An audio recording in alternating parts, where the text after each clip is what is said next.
so much, Cheryl. It's a real pleasure to um, be associated with this event and with my co-organizers, Cheryl McDonald, Teresa Fowler, and Shannon Moore. I'm going to introduce our two speakers today with pleasure. It's two of our co-hosts, Teresa and Shannon. And Teresa Fowler is an assistant professor in the Faculty of Education at Concordia University of Edmonton, with a research focus on the cultural reproduction of masculinities and its impacts on men and boys. Shannon Moore, likewise, is an assistant professor in the Faculty of Education at University of Manitoba. Her research interests include media and digital literacy and the impacts of neoliberalism on public education and hockey culture. And we're very lucky to have them here presenting some of their new research with us today. So thank you very much.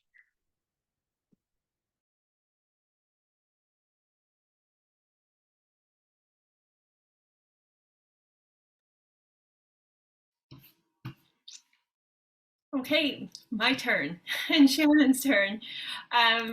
Before we begin, I do want to thank you, Cheryl, for all of the work that you've done for organizing this series and all of the materials and things. And Kirsty, thank you so much for your support as well. And to both of you for the work that you both have done in hockey culture. We do also first want to start by just acknowledging the land that we are on. I myself am currently joining today where I live and work, which is Treaty 7 territory and home to the Blackfoot, Tsuut'ina, Stoney Nakoda Nations, and Métis Nation of Alberta Region 3. And I'm joining today from the lands of the Anishinaabe, Cree, Oji Cree, Dakota, and Dene peoples, and on the national homeland of the Red River Métis. I'd also like to mention that I was born and raised on the unceded traditional territories of the Squamish, Musqueam, and Tsleil-Waututh peoples. Awesome. All right. So although elite level male ice hockey or elite level male ice hockey does provide athletes with a range of positive characteristics such as resiliency, commitment, discipline, a sense of fellowship, the consensus among researchers is that ice hockey is a white, cis, hetero, male-dominated sphere that attempts to socialize or groom young boys and men in traditional masculine ideals. In addition, to promote and assure that athletes embrace these particular masculine ideals, boys and men are frequently subjected to policing tactics that ensure the adoption and enactment of these characteristics. Connell and Messerschmidt suggest that the attainment of dominant masculine traits does not necessarily translate into fulfilling and satisfying experiences in life. Despite personifying these desired masculine ideals, many former competitive hockey players are now publicly revealing their struggles with alcohol, drug addiction, and the impacts of injuries connected to a lifetime of embodying hyper-aggressive and overly competitive qualities of manliness. This has been brought to light in recent mainstream media as retired NHL players have publicly spoken out about severe long-term consequences of a culture that necessitates hegemonic masculinity.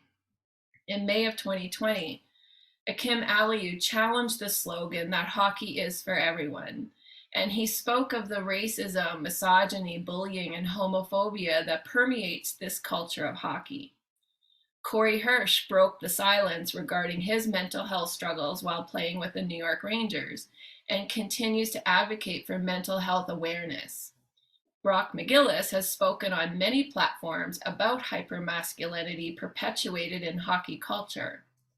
In the TSN's The Problem of Pain, Ryan Kessler spoke openly about the pressure to play through pain and the resulting consequences to his health and well-being.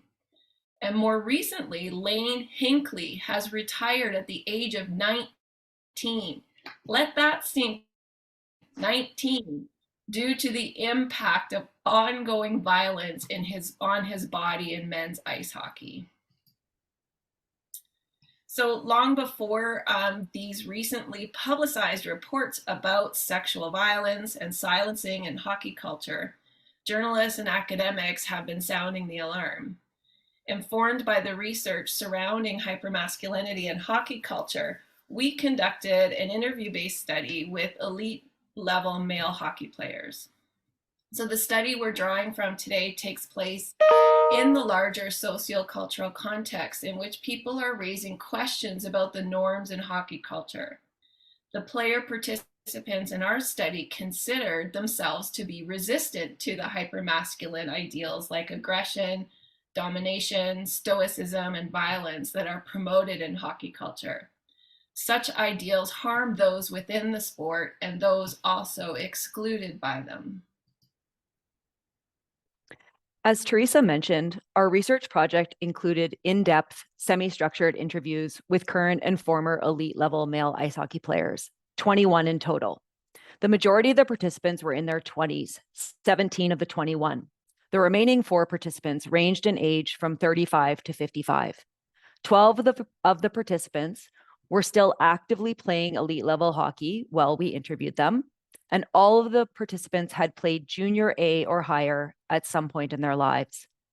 One of the central questions that informed our research involved how elite level male ice hockey players experience resisting hypermasculinity. That is, how do they understand the expectations of hockey culture, particularly in relation to hypermasculinity, and what was their experience trying to resist these norms while inside the culture? Although the focus of our research was on hypermasculinity and resistance, as often happens in research, themes emerged that you were not expecting. As qualitative researchers who used a combination of thematic and line-by-line coding, we were struck by the participants' expressions of precarity within the interviews. These elite-level players felt as though they were walking on eggshells, fearful of the consequences of any little mistake. The participants expressed insecurities about their position on the team, stating they were lucky to be on the team, had to work very hard to stay, or felt they couldn't take time for injuries. These expressions of insecurity led us to consider how this culture of precarity contributed to player silence about harmful and harming elements. However, these expressions of precarity also led us back to the literature. With the data fragments connected to precarity in mind, we turned to the literature about commodification of sport and of elite level athletes. Since the 1980s, we have increasingly witnessed what Wendy Brown refers to as the financialization of everything. Over the past 4 decades, there has been a market logic imposed on everything, and sport is no exception. Burry and Facette suggest that the hockey system engages in a process of commodifying players, where players are dehumanized through deliberate practices and resultantly come to see themselves as expendable. Commoditization is a process that includes removal from one's home environment, a win-at-all-cost mentality, a code of silence, and a nullification of individuality in service of the team. Within this process, any issues such as mental health are perceived as individual weaknesses, and any physical weakness makes you replaceable. When humans are only constructed as human capital, their only value is in capital generation.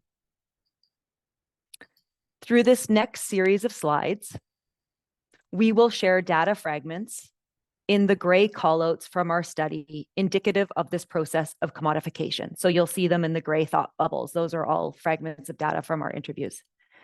These data fragments follow Burry and Facette's understanding of initiation and maintenance in the process of commodification.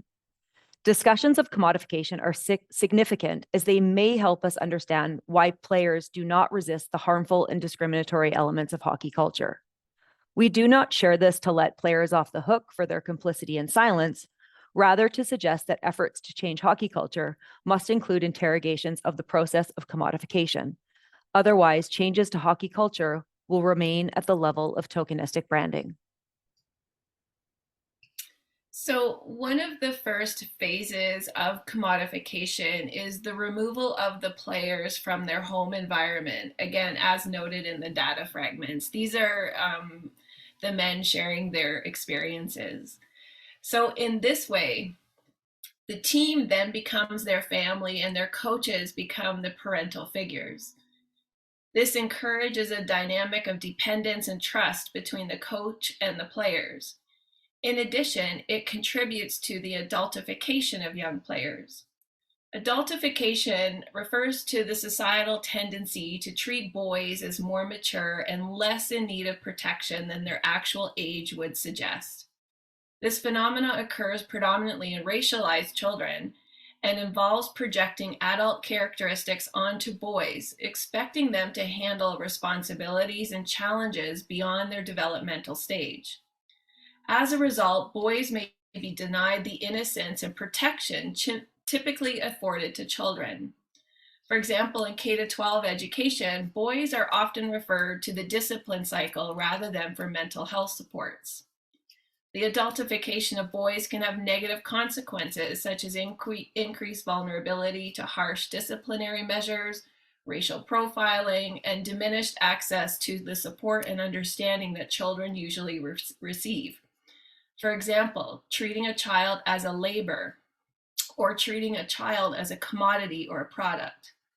Nathan Callum Lamb and Ian Kennedy wrote about child labor in ice hockey, and I'm quoting, "Canadian hockey culture is a site of systemic harm given that hazing, racist abuse, and toxic masculinity have become endemic features of the sport.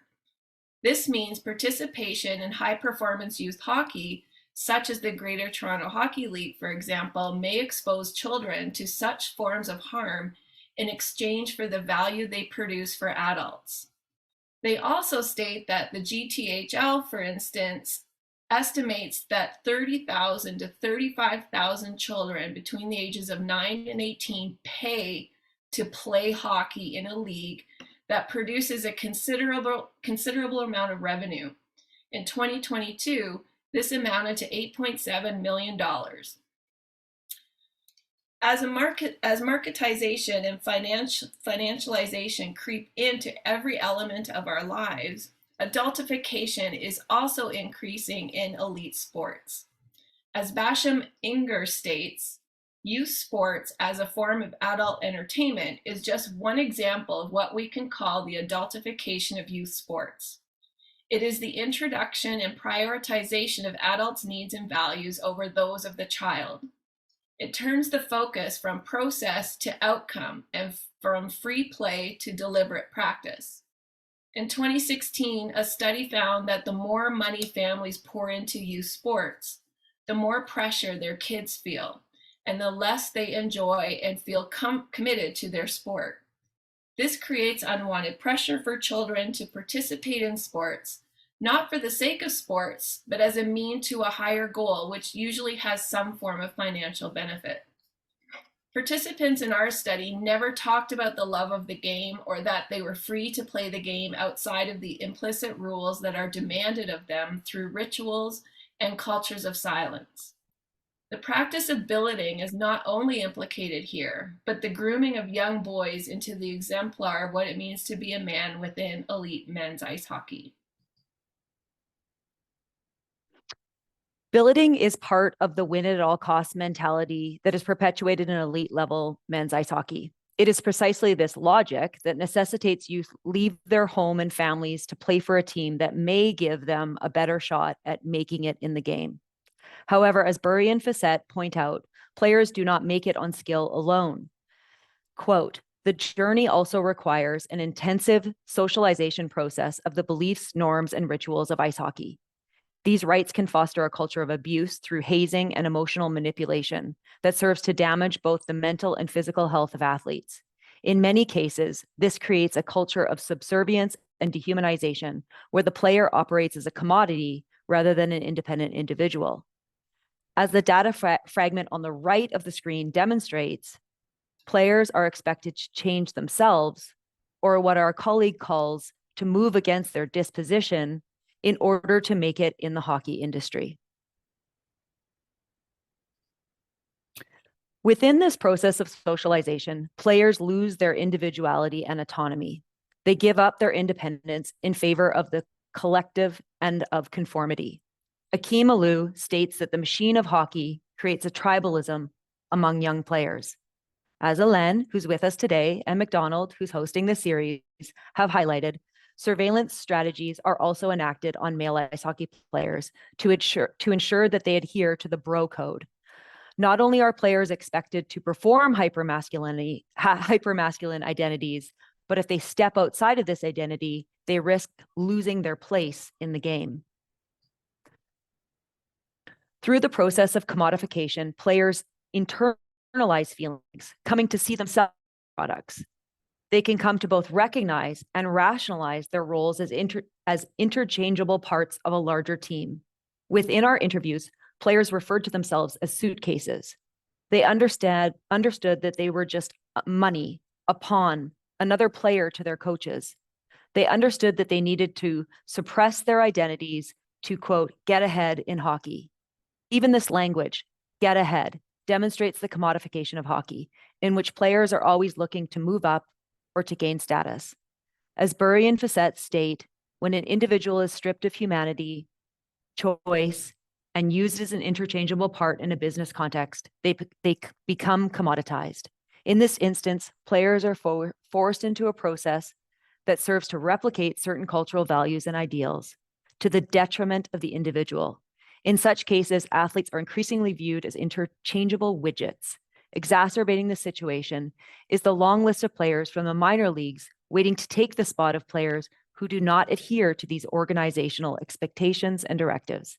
In the end, it is not the person that matters, but rather the performance outcomes of their play. As part of the process of socialization, players internalize this commodification. They begin to see themselves as products, and they learn to behave in ways that will help them succeed in the current system where making it is the goal. Part of this cultural practice is learning to be silent, to not ask questions. The expectation of conformity and silence is evident in the participant data fragment on the screen, where he is telling us about advice he received from his coach ahead of his moving up into the NHL. During our interview, after he talked about this, he reflected on this advice and he continued, quote, "If I called up the general manager and said that this is what was told to me, he would be pissed. But I can't do that because that might trickle down and affect me negatively. So in what world should your seemingly worst player on the team, the tough guy, what's wrong with him asking questions to play better for his team, to help the team win, which looks good on the coaches, but that comes back as negative, that I am too kiss-assy, that I'm trying too hard. What is trying too hard? What is that? If the culture is so win-win-win, why the fuck can't it be like this?" This harsh reality at the hand of coaches is often masked by the supposed glory that awaits those lucky enough to silently make their way through the junior ranks and into the NHL. Click, click, click.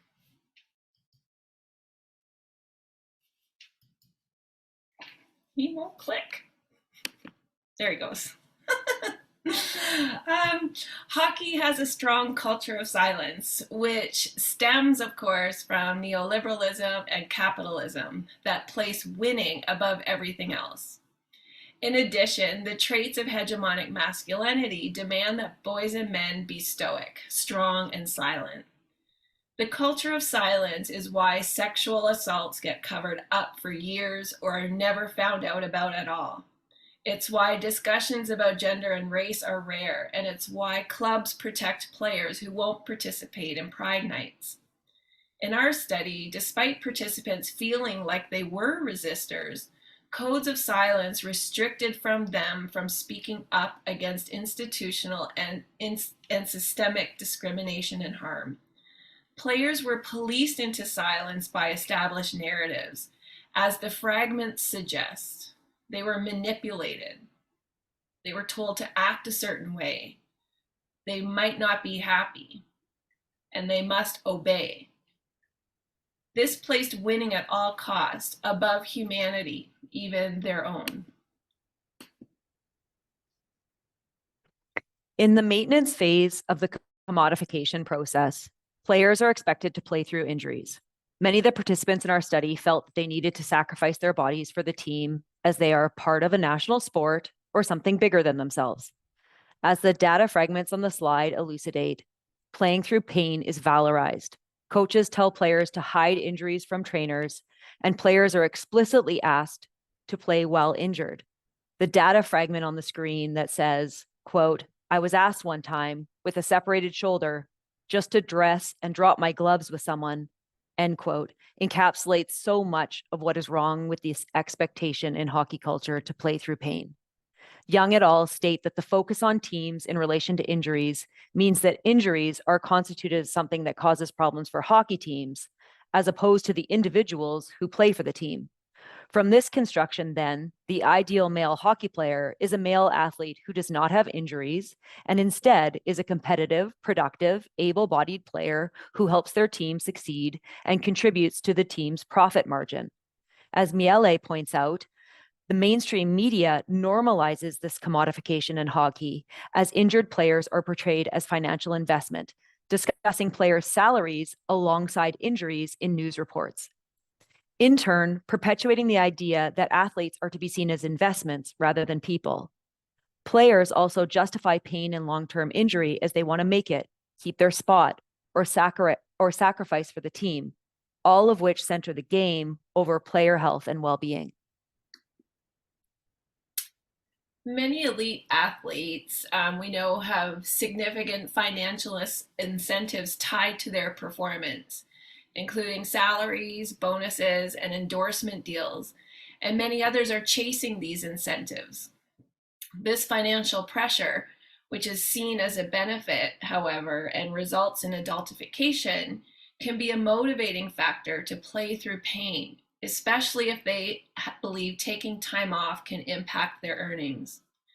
The culture of silence and pressure to conform to an ideal of mental toughness and resilience moves athletes to play through pain as a demonstration of this mental strength and resilience.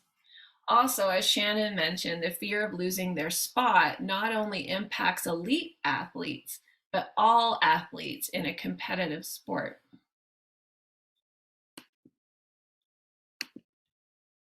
I think my computer's like, I'm done. Sorry. Again, as Burry and Fissette consider with respect to the commodification of athletes, the strategy of silence exerts a form of control over athletes that leaves them less likely to show resistance when constraints are put on them or when they are asked to behave in certain ways. In men's elite ice hockey, silence not only contributes to players' commodification, it keeps us researchers out and keeps resistance minimal. But players are unaware of the culture of silence, as it is often disguised under the ideas of unity, a winning culture, or camaraderie. Players in our study did not overtly recognize the ways that commodification and silence impacted their expressions of resistance. Yet we wondered how commodification explains why even those resistant to hockey culture find themselves unable to resist these harmful elements while they are a part of the industry. The few player participants in our study who actively, vocally, and publicly did resist hockey culture were often left out of the game, or they were already on their way out. Commodification is not just harmful to those who make it in the game, it is harmful to those it excludes.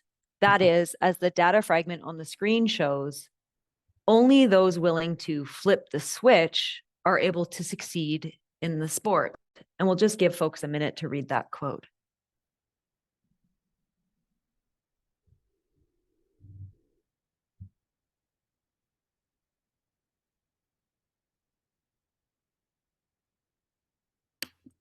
Thank you. There are many benefits to hockey as a sport, and we all have a vested interest in keeping more people in sport in general.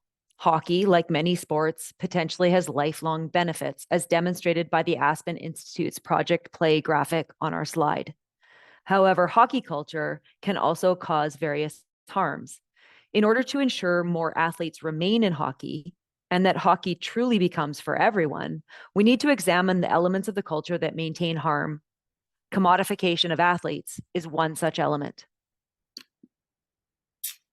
So the sense of precarity that results from a process of commodification, again, may help explain but not excuse why active hockey players do not overtly or actively resist elements of the culture, even those that are damaging to their own mental health.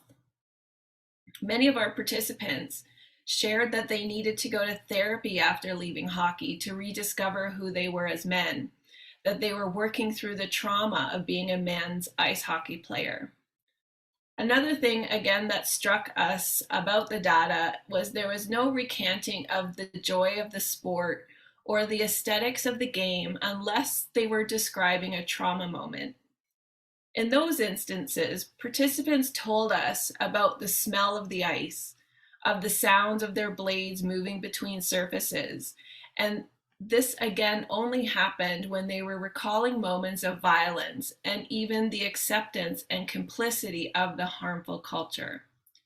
One participant shared an experience he had with a coach, and I'm quoting, "He brought me in one time and he got up out of his chair, me sitting across from him, and he came around his desk and I'm like 6'4", I'm sitting there looking up at this 5'6" man who is sitting down, and he's yelling at me so much that some spit came out on me. It took everything in me to not beat the crap out of him. I've never been in a fight off the ice, but I've never also had an adult be like this to me. I was never beaten as a kid or all that stuff. I almost lost it. I got out of there and I was tearing because I knew how close I came to beating him up. I remember telling my mom that this is crazy and like my agent, but to him, it was normal. He said this happened before. He tried to calm me down, and this is kind of how it is, right? He made those 3 years awful, awful. It could have been so much better, just so much better. And it's so unfortunate that he had to do that. And in a way, people say, oh, he probably made you better because he kept you as a pure fourth line tough guy. And when I started the last year of the season, I was drafted 3rd round. So while this approach works to benefit the game, in this example, this player moved up, right, was drafted higher. However, it does not benefit the human under the jersey. And that's it. So we want to thank you. So if you have questions, we'd love to read them in the chat. Thank you so much, Teresa and Shannon. What an interesting discussion. I'm going to facilitate the Q&A, so I encourage you to write your questions into the Q&A or into the chat, and I'll try and keep an eye on both. But in the meantime, I do have a question. I had some questions. I just wanted to say that this was really beautifully rich data, and having interviewed similarly, I think probably similar population in my own research, I was just wondering if you found that there was a difference because there's quite an age span in your work and you had retired and not retired athletes, if there was a difference, for an example, of older players told you something different, or athletes that weren't competing at high levels anymore were able to be a bit more open, or if there was no difference at all. Can I take this at the beginning, Teresa, and then you add on? That was something that we actually commented on while we were analyzing the data, is that you actually couldn't tell what decade the interview transcript was from if you scraped all the demographic data off of it. And yet there was this perception from those in their 20s, which the bulk of our participants were, that everything was better. So they seem to think that, oh, well, back in the day, that stuff happened. And yet, when you read through all the examples that they offered in relation to hazing, sexism, bullying in the dressing room, all of the playing through pain, that sort of stuff, there was no difference except for that perception of difference is what I would say. And Teresa, I don't know if you want to add on to that. Yeah, no, I'd agree with you too that very much the same narratives, but it almost got, I don't know what your thoughts were, but it almost got more insidious or almost more, for lack of a better word, mean with the younger generations. Because I think about the incident with the coat hanger. Like, for example, there was a Secret Santa party that one of our participants were at, and they were gifted a coat hanger, and the coach was in the room. And why that's important, because this participant's friend had recently had an abortion. And so it's almost like these narratives are being kind of thrown back when we try and find inclusive space, that they're just throwing it back on them. And I don't know if that's a new thing or what, but yeah, the culture hadn't changed. If anything, I would almost say it just kind of got dirtier, if that makes sense. And I would say because the competitiveness and businessification of the sport was more intensified for the 20-year-olds. Like we had a participant who played high level sport and then was coaching in his later 20s and had spoken about, how at least when he played, he played baseball in the summer and played soccer as well, but that the players that he was working with, hockey was all they did. So he was referring to people that are in their teens now. And he said hockey was all they did. They're in camps all summer long. They're in training every evening, that hockey is the sole sport that they play.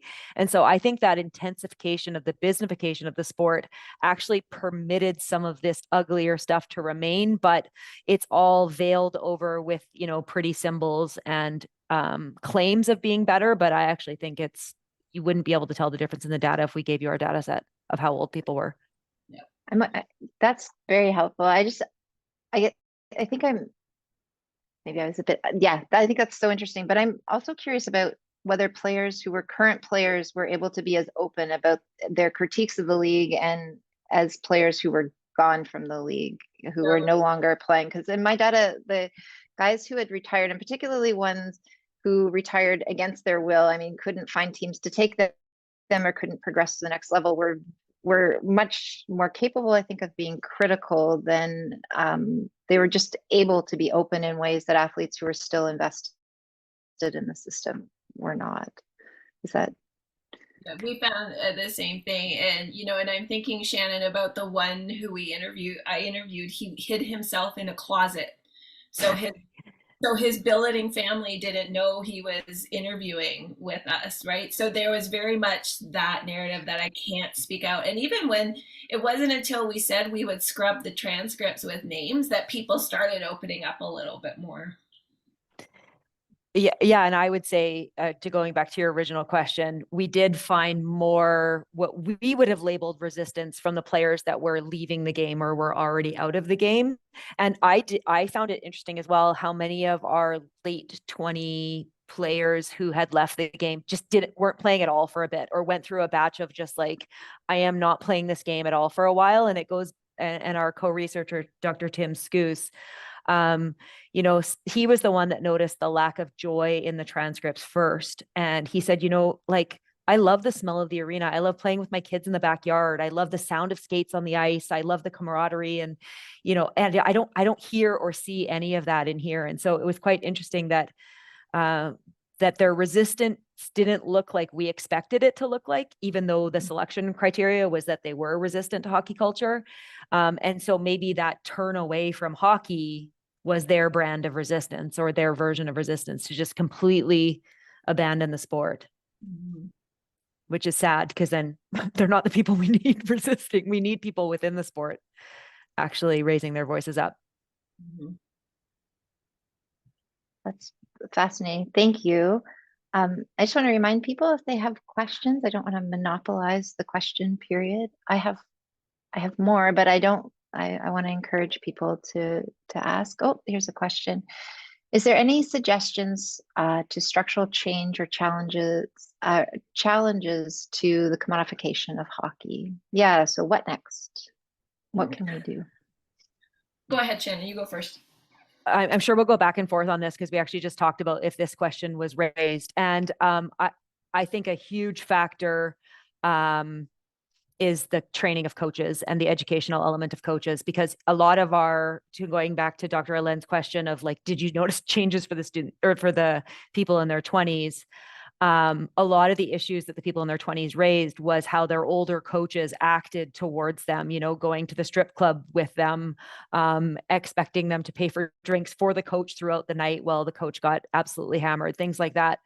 And so I think in order to speak back to the commoditization and other elements of hockey culture that are harmful, I think that we need to have coaches as part of this. It can't just be, what do the players need to know? Because I think in the K-12 context in schools, there is discussions of masculinities and gender and mental health going on. And so while we need to bring that into hockey, it also needs to be brought in at the coaching level. I think that parents need to be part of the conversation as well, to be asked, why are you spending 10, 15, 20, $30,000 a year for a single sport that isn't bringing necessarily your child any joy? Why are you worried constantly about next steps and making it? And is that what childhood is really about? And I think creating policies to stop some of the commodification of players, to really question billeting, sending a 14, 15, 16-year-old away from their family, so that the coach is the only person that they see as a figure in their life to look up to in that moment is really problematic. So I would say policies, bringing parenting in, and making sure that coaches are part of the educational elements that we bring into hockey culture as much as the players. And just to add to what Shannon was saying, especially with policy, doing like an EDI analysis of your policy, what are the implications of your policy? If you think from an ecosystems approach, right? For example, what does it mean to be professional? You know what I mean? And also we think about policy with respect to the incident that happened in BC last winter, where the coach pulled his team because he didn't want them to experience racism anymore. That's a good thing. But then he was the one that got fired, right? So because he didn't field a team. So when we think about structural changes, really kind of looking at what are all the implications of this policy, right? But also with respect to organization and hockey, I remember a conversation I had with someone with respect to how they assess coaches, right? In a professional league, how do you assess coaches? Like for us as academics, we have to tick the box on all of these stupid publications, right? That nobody ever reads. That's why us doing this work might not count in our academic package, but it really does do good work. So what are you assessing your coaches on? Are you assessing them on the number of wins, for example? Or are you assessing them perhaps on how they equitably look at development, player development, not from an equality lens, but from an equity lens? So it's just kind of looking at, what does your organization value? Because we resource what we value. And if we value wins, then that could be your first start. Maybe you value having a diverse group on a team, for example, or something like that. So I think these changes can be pretty simple. But again, it's just pushing back against the culture that might, say, well, why? What else are you going to value other than wins?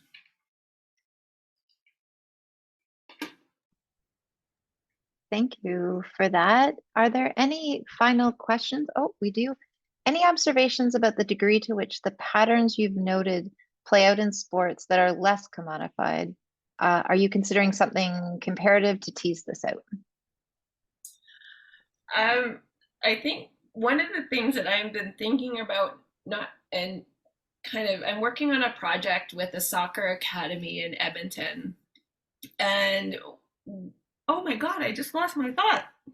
Well, can I jump in while you're grabbing it? Because I was just all caps to you in the chat going nationalism. So I do think that hockey, I think commodification is a problem in our society writ large. I mean, I do research in K-12 education, and the marketization, privatization, and commercialization of education is a huge issue as well. We have grade 7s and 8s building their resumes because they want to get into universities. I mean, this is a societal problem. It's not just a hockey problem, but I think the reason it's more ramped up in hockey and commodification slides under the radar in the way that it does, and isn't as much in other sports, but I do think it's a problem in all sport, is that it is seen as a national sport. And so it's this idea that I am playing for something bigger than myself. And we could have also done a presentation today on the ways in which we thought sometimes in the transcripts, the player participants were talking as though they were part of the army or the military. There's such military language in the silence, in the bro code, and all of the elements of hockey culture. And I think while commodification is a problem in all sport, I don't think, because of its broader issue in society writ large, I think that it's especially problematic because of hockey's national status. I think hockey gets away with or is excused for commodification in ways that other sports are not. We did have some of our participants comment on this because we asked them explicitly, do you think it's more of a problem in hockey than in other sports? And some tried to argue that it was just a problem of masculinity in our society. Some did agree that it was a problem in all sports, and some thought hockey was worse than other sports. And Yeah. Teresa, hopefully you remembered after that ramble. But I remembered it wasn't really related, so I'm just going to bypass that thought. So I'm good. Thanks. Okay, thank you. Any other questions for our presenters today?